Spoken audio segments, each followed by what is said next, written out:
Claudio Descalzi has come to Port Said in Egypt to check on the progress of his company's multi-billion-dollar investment in a huge project to tap natural gas from beneath the Mediterranean.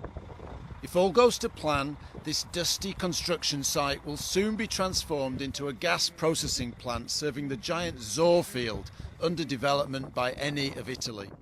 The company is racing to get Zohr on stream by the end of this year, and Mr. Descalzi is looking for reassurance that the ambitious target can be met. Success is critical not only for Eni but also for Egypt, which hopes Zohr will make it self-sufficient in gas and eventually turn it into an exporter. That would support growth and energy security in one of the Arab world's most important economies. It's a big challenge, but I saw them very motivated. I'm confident. Clearly, we need a daily focus, 24-hour focus, because that is a project that if we start, and we want to start by this year, will be a record in the history of the industry.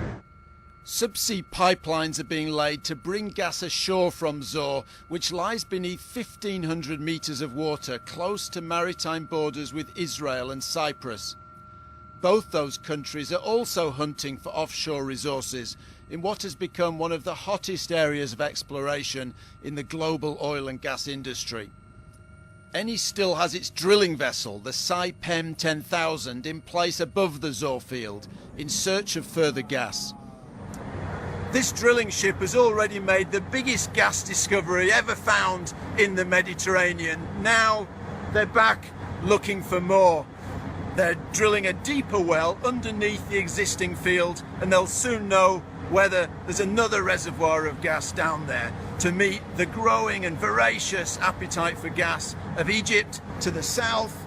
And also in the longer term, the industry hopes this is the first stage of making the Eastern Mediterranean a wider hub that can also supply Europe to the north. This would help Europe reduce dependence on Russian gas and fill the gap left by declining North Sea reserves. However, Russia is also seeking a stake in the Mediterranean. One of its biggest energy companies, Rosneft, has bought a 30% stake in Zohr. Zohr is one of several large discoveries which have made Eni the most successful explorer among big oil and gas companies in recent years.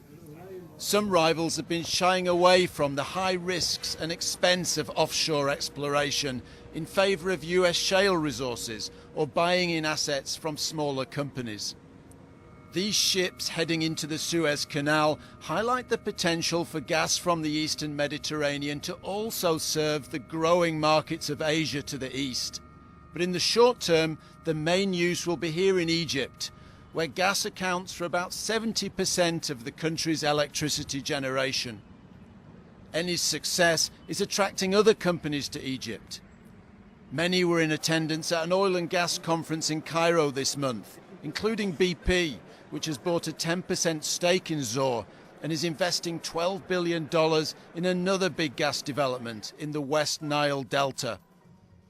These projects are part of a global dash for gas as developing countries scramble to meet rising demand for energy while reducing dependence on dirty coal-fired power. The longer-term outlook is more uncertain as the world shifts towards cleaner energy. But with the discoveries of the Zohr field, Egypt remains one of the brightest spots on the horizon for oil and gas companies looking to breathe new life into their traditional fossil fuel businesses. Andrew Ward for the Financial Times in Egypt.